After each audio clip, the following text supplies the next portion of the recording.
this is an example of somebody who really thinks they're telling the truth about their life and unburdening themselves. That to me is what's extraordinary. This is The Lonely Voice with Peter Orner from Texas Public Radio. I'm Yvette Benavides. On today's episode, we discuss The Claw by José Emilio Pacheco. Perhaps one of the hardest things to live with is the life we imagine we might have had. We can spend years looking at someone else and wondering what they were given that we were not. Beauty, love, opportunity, happiness. And over time, that comparison can become its own kind of prison.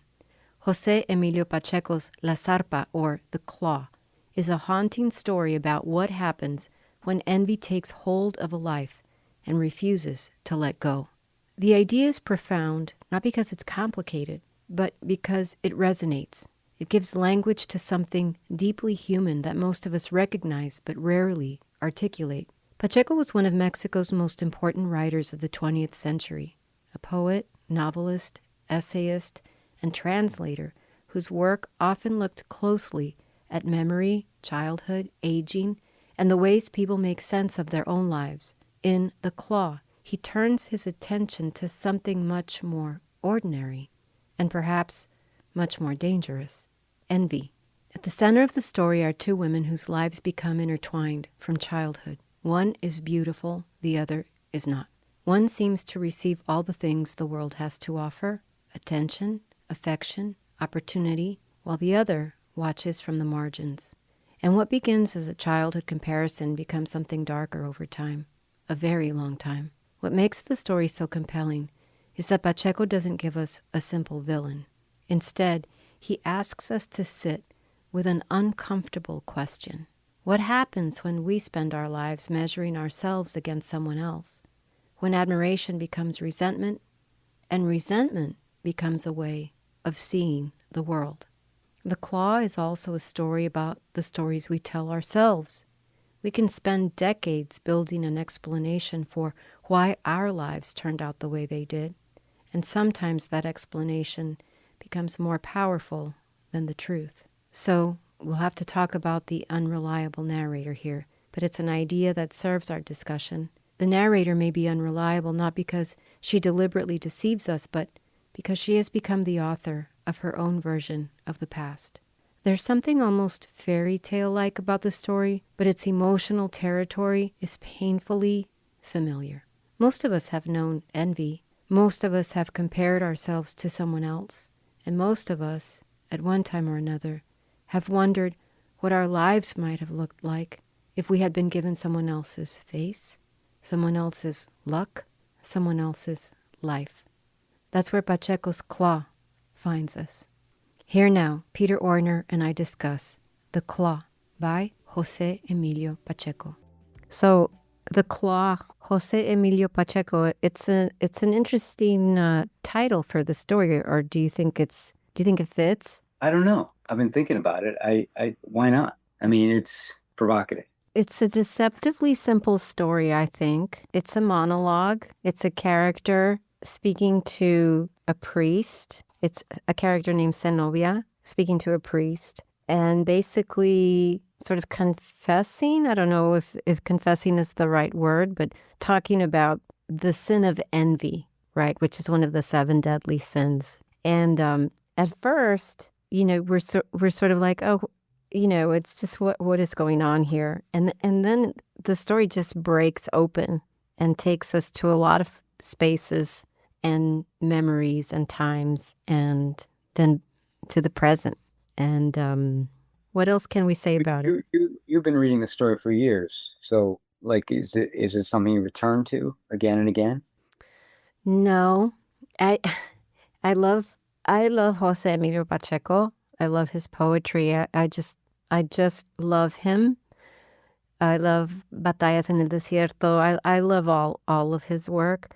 But this is a story that I think at one time I didn't get when I was much younger. I didn't get it. Or maybe I did, but I didn't want to think about it. I had not read the story for a very long time before this last week of reading it several times again. And it's a very new story for me. It's a very new story for me. And I was trying to figure out, too, why it is such a complex story. And so I don't know if earlier on I was missing the point because I was too young, too indifferent, too ignorant, or it was really just too much story for me to wrap my brain around. I'll just say I hadn't read this, and I think I think immediately that this was going to be one of those stories, one of our stories, one of our, kind of stories that have a permanent marker, and I don't know Pacheco's work as well as you do. A few poems and a little bit of a story collection that is published in English, and I'm sure there's more than just the one New Directions story collection. But anyway, the point is this is like I don't know how to say it, like pure storytelling, just like no bullshit, no affectation, and then it just doesn't happen that often. Not to be an asshole, but compare this to like a story that we might pick up in a national journal these days. You know what I mean? And just the kind of almost posturing that is so common. And maybe I'm going negative for no reason here to prop this story up. Doesn't need it, but it's just you're in the hands of somebody who is not screwing around. The things you must have heard in a confessional, Father, and here in the sacristy. You're young. You're a man. It would be hard for you to understand me. You don't know how sorry I am to take up your time with my problems, but to whom can I trust myself if not you? I really don't know how to begin. It's a sin to find joy in the misfortunes of others. We all do it, don't we? Just look, whenever there's an accident, a murder, or a fire, everyone is so glad because at least one of all the evils of the world did not happen to them. And I'm like, okay, all right. You know what I mean? Like we are in this. This is fundamental. This is what fiction. I'm sorry to go on, but I'm teaching an intro fiction class right now. And I'm just trying to like, and they look at me like I have two heads, because I'm going on and on about like, what fiction is, this is fiction. This is it. This is why we do this. This is why we read this, because somebody is having the audacity to try and wrap their arms around, everything through the lens of one woman sitting in one confessional somewhere in Mexico City. She actually says the date. It's 71. It's 1971, Mexico City. And what you just read, look at everything. Talk about compression. Look at everything that's couched in there. You're young. An old person says that. You're young. You're a man. And also, you don't know how sorry I am to take up your time with my problems. But to whom can I trust myself if not you? So this is an older, lonely person, alone. Also somebody maybe in the confessional, ready to talk about this, but also having a hard time getting started. We all do it, don't we? Sort of like trying to justify, the idea that we all do this, we're all guilty of this. And then also, as you pointed out, it's 1971. It's a very specific Mexico. It's a very particular kind of Mexico. And there will be more about Mexico later on. So there's so much laser focus in on this person, and then sort of the macro, sort of that, looking at it from 10,000 feet at her place in this world, right? In this place. But what's also interesting to me is her voice, is Zenobia's voice. I think that's one of the reasons, even in the translation, and I will say to read this in Spanish, in the original Spanish, nothing like it with Pacheco. Because I think this is a hell of a translation. It reads like I am in there. It is a wonderful translation by But how would you describe how you feel when you're reading in the original? That's such a great question. This was translated by somebody named Francisco Fenton, right? And what I can tell you is, having picked it up after years of not reading it and reading the English, Sometimes I feel like I'm going to go read the Spanish again just to sort of take this taste out of my mouth. But the English, this is a wonderful translation. Yeah, we should find this translator and see what else he's done. Mm-hmm. So the idea of a translator being able to find the perfect voice for Zenobia is, I think that's a lot. I think that's huge. And then right away we know so much about her. Thank you, Pacheco. But we know so much about her. But he does the same. He finds the perfect voice for her, and this character's voice, the construction of this monologue is the story. I don't know how else to say it. It's something amazing to study, to turn upside down, to look at it from all angles and see how did he do this? Because this is a confessional. So not only do we have somebody who's possibly a little bit self-conscious in moments, even with a priest, maybe especially with a priest, I don't know. But then also there's this tone of confiding, of total transparency, of like she's talking to a very close friend. And I was thinking about how this is also what people do when they talk to strangers and they just kind of want to get it out. I'm a magnet for this type of person somehow.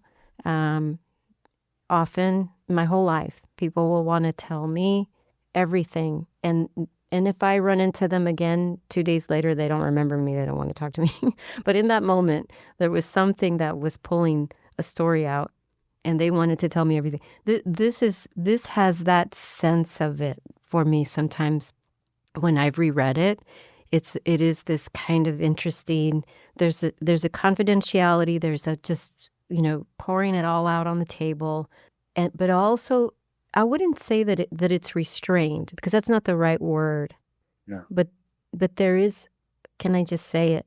There's a tension here with her too, with an unreliability. I said it, an unreliability in the narration, which is to say. And the discourse on that idea. And we haven't even got to what this story is about. Oh, I know we have not. Maybe we should. Maybe we should talk about. Well, I mean, I think that would lead us into what this is about. So yeah, I think you should. What do you mean by this narrator and unreliableness? So an unreliable narrator, as you know, sometimes this is just a character that's lying through their teeth. A first-person narrator that's lying through their teeth for a particular reason. Sometimes it's a narrator who is telling some version of the truth, and that's just their version of the truth. That's just their version of what happened, even though it might be wrong or misguided or ignorant. And sometimes it's what's really interesting to me is when it's a narrator that's so rooted in the story they've told themselves, the story she's told herself her whole entire existence, that it somehow becomes the truth, the absolute truth. And there's an unreliability in there. That's what I love about the idea of the unreliable narrator. I think sometimes either I'm misusing that term or the whole rest of the world is. But it's what I enjoy about first-person narration is a lot of times with my students, right, in the past when I used to teach classes, sometimes students would say, oh, but the character said this, and I would make them sort of think again, go back in, look again, think again about what you're saying. This is a person that wants you to know this, wants you to think this, but do you believe it? Do we have reason to doubt it? Do we have reason to think that maybe this character's misguided or lying or just has lived such a life for so long that it has become the truth? Zenobia might not be what we think she is. And also, Rosalba might not be what Zenobia is wanting us to think she is. But that doesn't matter, because all we have is the story and this version of events. But I think there's something so compelling about that malleability in a first-person narration, in a dramatic monologue like this one. That's a playground. That is a complete and total playground. And I hear you, and I agree. I have issues with the concept because I always ask, like, find me a reliable narrator anywhere. That's right. Like anywhere. But that isn't the point here. I think the point I think where you're going is like you you you become so immersed in this person's consciousness that you're just kind of wondering her take on her own life. And that means you believe in her own life. And that means you believe she's real. And that means you believe that the things in her life that happened to her are real. And that you're even wondering about how she is talking about these real things and whether or not she's being straight up or not. That is remarkable. And so I think in this case, it applies utterly, you know? And I don't think it's a matter of like whether or not she's telling the truth or not. It's has to do with, like you said, like trying to, like those people who unburden themselves to you because you listen, I think, and you ask questions and you're curious. And that provides an opening for them to tell their story in quotes. And that's kind of what happens here in the confessional. The priest is there because it's his job. Like he's hungry, he wants to go to lunch, but she's there now. This is not a confession. This is an unburdening of the soul that she is holding the priest hostage for, and us. And it is, like you think sometimes like stories start like with throat clearing and you want to get rid of that. This is the most glorious throat clearing I've read in years. We were from San Rafael, Santa Maria, or La Roma. Nothing will ever be the same. I'm sorry. I'm just rambling, aren't I? I never have anyone to talk to, and once I get started, oh, Father, I'm so ashamed. If only you knew. I've never dared to tell anyone about this, not even you, but here I am. I feel more at peace. I'll feel more at peace afterwards. And then here's where the story starts. You see, Rosalba and I were born in buildings on the same street, barely 3 months apart. Our mothers were very close. They would take us to the Alameda, et cetera, et cetera. And it just it goes from there. This is this is a love story, a love story in the confessional, in the dark, to a hostage listener. And I yeah, whether it's true or not is fascinating to me. Like what would be a truth in this situation, you know? Mm-hmm. I know. And, when she gets to the point about Rosalba, says her name and starts to describe her, she's in the confessional, but she's not yet confessing anything. She has assigned a kind of shame to what she's about to say. And she says, Rosalba was, ever since we started school, Rosalba was the prettiest, the funniest, the most intelligent. Everyone liked her, and she was nice to everyone. It was the same in elementary school and junior high school. She was the best student. She got to be the flag bearer at ceremonies. She would dance, act, or recite on special days. Studying is easy for me, she'd say. I only have to hear something once to learn it by heart. Oh, Father, why are things so badly distributed? Why did Rosalba get all the good things and I the bad? Ugly, fat, dumb, uncongenial, rude, selfish, bad-tempered. Anyway, you can imagine what happened to us in high school when so few women got that far. Everyone wanted to be Rosalba's boyfriend. As far as I was concerned, you could throw me to the dogs. No one was even going to look at the beautiful girl's ugly friend. And then somebody in the newspaper writes that it's rumored that Rosalba hangs out with Zenobia all the time so that the contrast will make her unique, extraordinary, incomparable beauty shine all the more. Of course. This is the school newspaper. This is just, come on. If you're born ugly on the outside, people find a way for you to become ugly on the inside, too. At 15, Father, I was already bitter. I hated my best friend, and I couldn't show it because she was always good, kind, affectionate to me.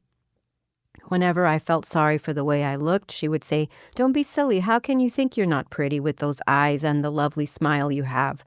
But that was doubtless only youth. Who doesn't have a bit of charm at that age? So there's already a seed planted here for the thing that goes along with beauty is youth. And this is what she's hearkening back to, although, as you know, as we get into it, even when they're much older, Rosalba maintains her beauty, according to Zenobia.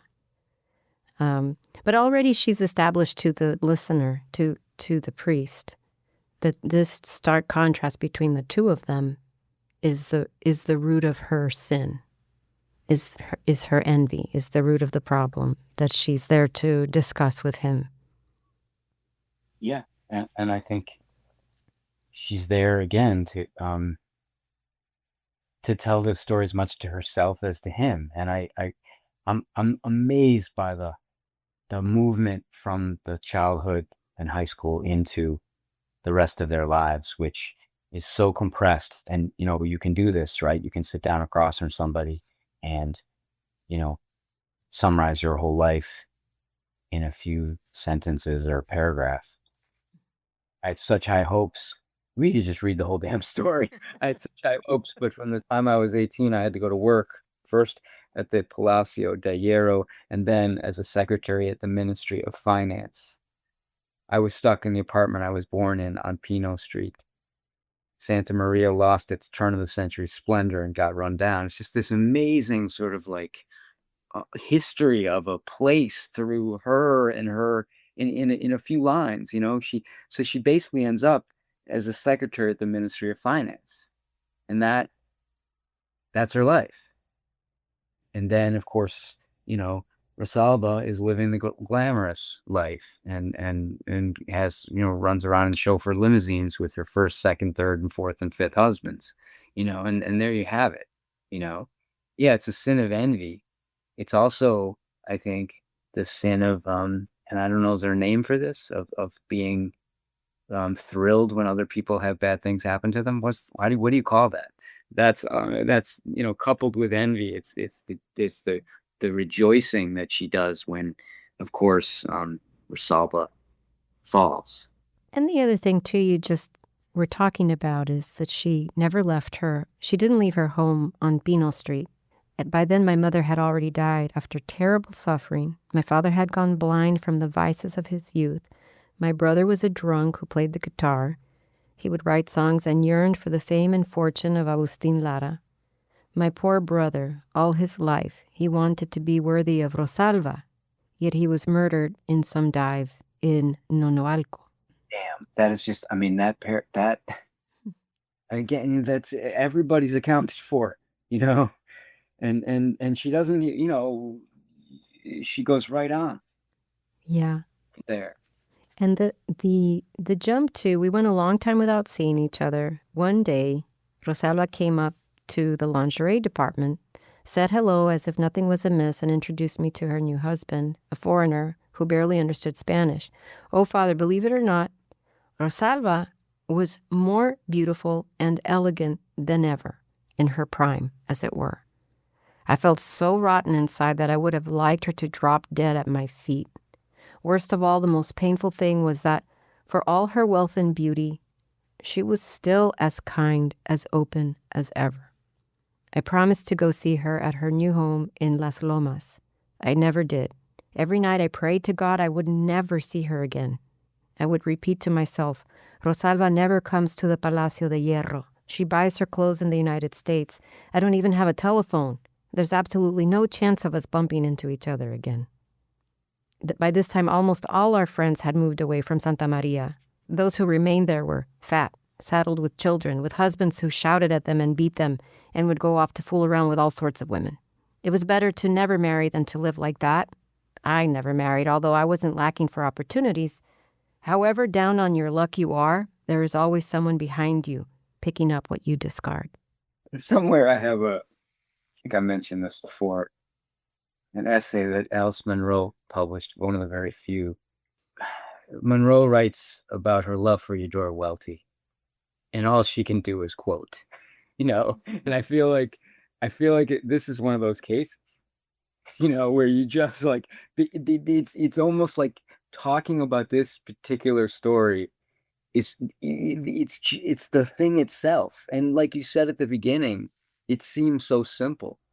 And of course, it's time honored, right? Our jealousy of the beautiful people from high school and and the beautiful people in general that go on to do those beautiful, rich things that we think are so great, even though, we're secretly hoping they're unhappy and probably they are. I mean, it's fundamental, even though, like, as you said, like we see her, we hear her, this particular person on the earth, you know, and you wonder who is, how straight up is this voice being, because we care so much, I think. I don't know. I'm just rambling. I'm rambling like she is, but I don't know. I feel like how to do this story justice is just to read it. I was just sitting here reading this again this morning, and I was like, okay, you know, this is the standard of which we need to aspire when we sit down and do this. Yeah. But I don't know if that's helping any. Well, I mean, I agree with you. You just have to read the story in English or Spanish. I mean, this is the issue with the lonely voice. It's like we love these stories so much. Right. And we try to talk about them, and we always say we shouldn't talk about them. We should just read them, and here we are.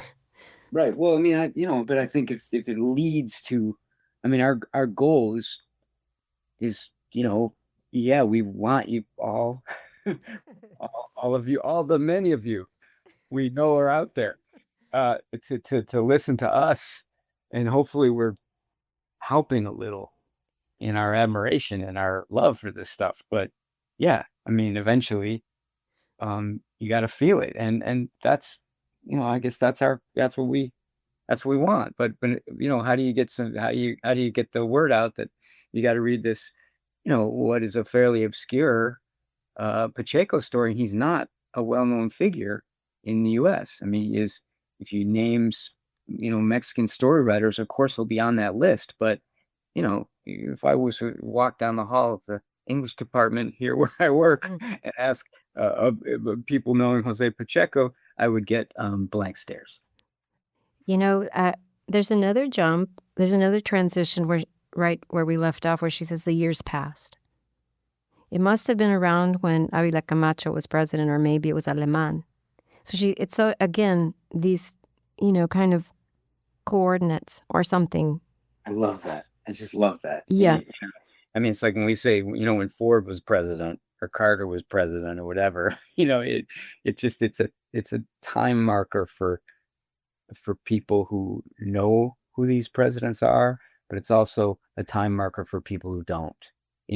I know Alamean's presidential administration in Mexico? No, but I can feel it here. Yeah. It is interesting. As an older person, I think, this is a generalization, but I think as an older person, she feels a nostalgia, and she feels a nostalgia for the Mexico that's vanished, and, the passage of time, and sort of speaks in these sorts of eras, like we all kind of do, but when we're older. Then she says, the car stopped at the light. Rosalba picked me out of the crowd and offered me a lift. She was married for the 4th or 5th time. Incredible as that may seem. In spite of the passage of time, thanks to her efforts, she was still the same. Her fresh, girlish face, her svelte figure, her green eyes, her auburn hair, her perfect teeth. She chided me for never visiting, although she had sent me Christmas cards every year. She told me that next Sunday the chauffeur would come and pick me up for dinner at her place. When we got to my apartment, out of courtesy, I invited her in, and she accepted, Father, she accepted. Just imagine how ashamed I was to show her my home, to her who lived in such luxury and such comfort. Although it was clean and neat, it was the same poky place that she had known when she was poor too, all so old and miserable that I nearly cried with rage and humiliation. Rosalba became sad. She had never come back to the place she had left. We talked about old times. All of a sudden, she got to telling me how unhappy she was.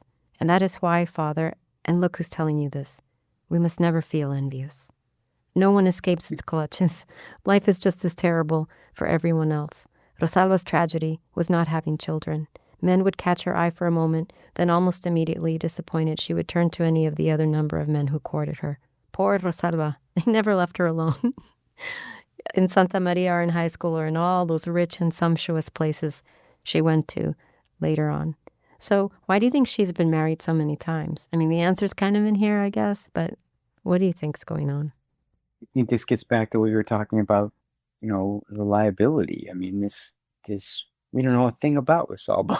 We don't know a thing about her, because our narrator can't see her best friend beyond her beauty, and that's a tragedy too.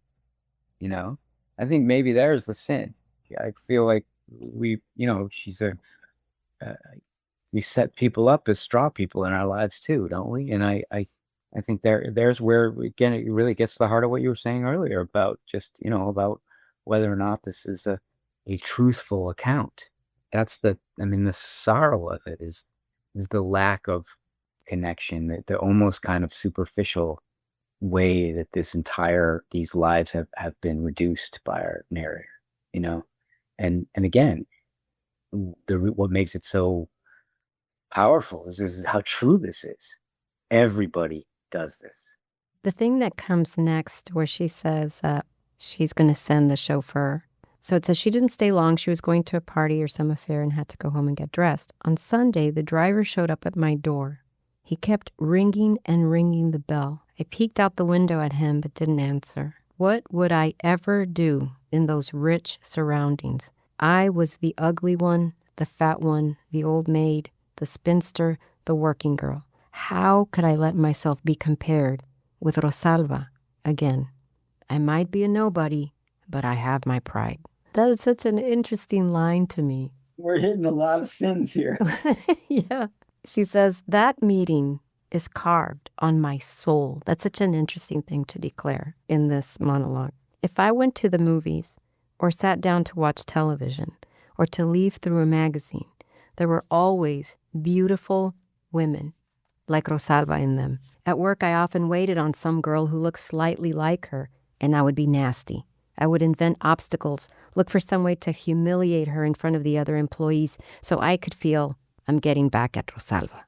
I mean, that's my favorite detail in the story, that when she's at the Ministry of Finance, beautiful women come in and she's mean to them. I mean, and how often do we find ourselves in either situation, where we're the ones being mean or we're the ones having people mean to us and we don't even know why.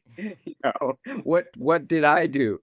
And I mean I think it's a funny line, but also I just find this story so buoyant. It sounds like, so depressing. People might be like, why would I ever want to read this? Oh, but buoyant is such a good way to describe it. This is not a dark downer. There's something in this voice in Spanish and in the translation that I just want to keep listening to. It is buoyant. There's something here in her honesty or in her unreliability that it's just, I'll listen forever. There's just something. It is buoyant. It's not, people should read the story. You're far better positioned to talk about, kind of the relationship between Juan Rulfo and Pacheco in terms of just their lineage. But I feel like, he's definitely carrying on or almost in tandem with Rulfo. But I do feel almost like not a lighterness, but yeah, some kind of difference in the language is not as so heavy. Uh-huh. It's so hard to put your finger on exactly, but I feel again, like this guy is just like there's not an ounce of pretension in this work. Mm-mm. What does it have to show us is like, just get over yourselves, and listen to people and create characters that are, I don't know, carrying around their lives with them and try and like we all do, try and it goes back to, what you said about people telling you stuff. I feel like that's what this is. This is a character who's telling us stuff that we need to, if we're open to hear it, we can hear it. If not, the story's not going to be for us. All the things she recognizes about Rosalba being, having married so many times, and the tragedy of her life was that she couldn't have children. She's revealing an awful lot about the story of Rosalba, which is that she will also be alone as an old woman. She will be like Zenobia. And when she says, "You will ask me, Father, what Rosalba ever did to me," nothing really, as far as I can see. That was the worst thing. What made me the angriest. Remember, Father, she was always good and kind to me, but she ruined my life. She made me less just by existing, by being so beautiful, so rich, so everything. But there's more, obviously, there's much more to Rosalba than just how she looks, and that she was married off however many times, and that she didn't live in a pokey place. And it inspires her with anger, and she's no longer thinking about the tragedy of Rosalba's life. There is tragedy in Rosalba's life. There's tragedy in everybody's life. I know what hell must be like, Father, but even so, people always get what's coming. Oh, that's where I'm sort of, oh no, with Zenobia. It's crushing. I mean, and we're getting to the end, which I think people, Yeah. like the line you read about just her very existence was somehow diminishing. Mm-hmm. Her entire life, Zenobia's entire life has been diminished because Rosalba existed. I mean, this is, I don't know. It does not seem unusual to me. This seems, a pretty ordinary story Mm-hmm. of a life. I don't know. I'm just so glad to know it now. I was thinking about how the only other perspective we have about their appearance is from that high school Right. student newspaper. And Zenobia, and at that young age, who's to say what was really going on with that person, that boy who wrote that? Zenobia gives such credence to those words. It feels like she would rather give credence to the words of this person that wrote this crazy thing in the student newspaper than just the fact that Rosalba continued to seek her out, continued to seek out her friendship, even as an older person. I don't really think that she bought it. I don't think she believed that this was true about Rosalba, but her actions for the rest of her life speak to the idea that she gave credence to it, because she was so resentful of her. She was angry. She was, and Rosalba's oblivious, right? As far as we know, I mean, we don't have any idea really, but yeah, it would seem that she was reaching out all those years, and Zenobia is not. I mean, this is twisted. That's why I said of the love story. I mean, this is incredibly twisted. Like this is a friendship over the course of, I don't know, 45, 50 years more. So when Zenobia says that she could have married and she just decides not to, because she assigns such a negative appearance to women who do get married and have kids, and so she is the sum of her decisions. She's not just the sum of her appearance or whatever, however she grew up poor and all this stuff. I feel like she makes a lot of decisions that keep her really mired in this place. So I don't know. I feel like her frustrations are really a consequence of some of these decisions that she's made, and not so much because of how Rosalba looked when they were in high school. But anyway, as we get to the end of the story, and I won't ruin it, I guess. I really want to read the last part, but I won't. I mean, I just think like, I mean, it's If we just say that people must find the story and read it and decide for themselves what's going on with Zenobia and Rosalba. because they live, in that, I don't know. I mean, this is like I said, this is like on the permanent shelf. It just is.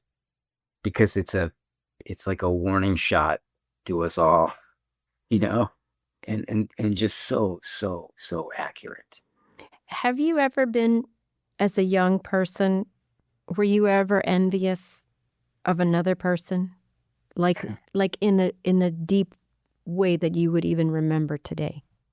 Fundamentally, totally yes. And I can think of, a number of examples are running through my head.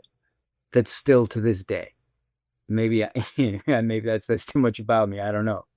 How about you? No. No, I'm just kidding. I mean, I would dare anybody to defy that they aren't also Zenobia in some way. Because there's always, there's always a Rosalba. Always. According to her, Rosalba's kind. It's almost like that in itself reduces her, Like all Rosalba is in this story is essentially kind. She doesn't do a single thing to Zenobia, not a single thing. So that's why, again, the story feels like, and I think that's what you're getting at when you're talking about, is this a reliable account? It's not. But like I say, find me a reliable account. Yeah, she has to amplify. Well, they're so magnified in her own mind that she could reduce Rosalba to this one dimension, her beauty, her kindness, and nothing else. There's no complexity to her whatsoever. There's no dimension to her whatsoever. And of course, we know this is not true. But this is how the story is for Zenobia, that her life is destroyed from the time she's a little girl. She sets up the contrast. I'm the ugly one. She's the beautiful one. She's going to have a great life. She's going to get out of here. And I'm never going to get out of here. And I'm going to be alone and ugly. And she just decided that. I think early on, she decided that that was her role in this world. And in the world reinforced that. The no world, question. Yes. And that's I find her deeply sympathetic. Yes, and as I'm saying all this, I feel like I have not done any justice to this story or this character. I don't think it's possible. I don't think it's possible. You're right. I mean, I'm sure somebody has. We say that every time, don't we? I mean, you know what I mean? I don't know, but this one, I think that's why I was like trying to, like, purity is not the right word, but just kind of like, like there's storytelling and there's storytelling. This is not a posturing thing. Even the very best can posture sometimes. I don't see a single thing of it in here. Yeah. I think we would have to talk about the claw. Now we get back to that title. Oh, the claw. Yeah. Claw. Like it says, I think I'm starting to see it now. It's like you almost wanted to be like, like, oh, you love this character? Just remember, like the claw, but the claw's you. I don't know. There's so many things. There's so many. Yeah. It's her. It's so many things, but the claw, it starts to dig in from childhood, and it's dug in and it's dug in and it's dug in, and it's never gonna not be there. And I mean, I think we'd have to talk about this story every day just to get at what the story's really about and what these two people are really about. And when people say, oh, we've all been envious, this story is resonant. I've read those accounts in Spanish before. Like, this, I don't want to boil it down to that. Well, we've all felt envy before, and that's the end of the story. No, that's just not even it. That's not even the half of it. There's so much else with the psychology of it. And I would say even with the things that are happening all around her in Mexico, and the things that are happening to Rosalba as a woman who is perhaps barren or whatever's going on. There's a lot.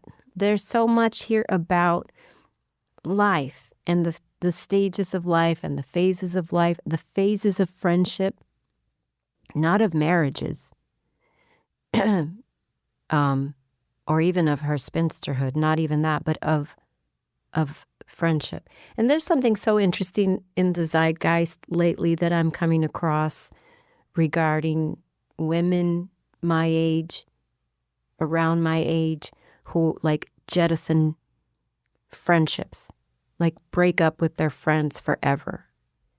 Have you seen these stories or these novels or these movies? And it's very interesting to me. I've been trying to crack that nut for a little while. Like, what is that about? What is going on? I'm sure it's not anything new. I'm just sort of seeing it. Things just sort of come around again. But I don't think that's what's going to happen here in the final encounter with Rosalba. That's all I'm going to say about that. Yeah. I mean, I think you nailed it. I think it, this is a story about a friendship and its treacheries, and I don't know. I don't think you could have said it any better than you just said it. José Emilio Pacheco is the author of The Claw. This has been The Lonely Voice with Peter Orner. Jacob Rosati composed our theme music. Dan Katz is Texas Public Radio's news director. I'm Yvette Benavides.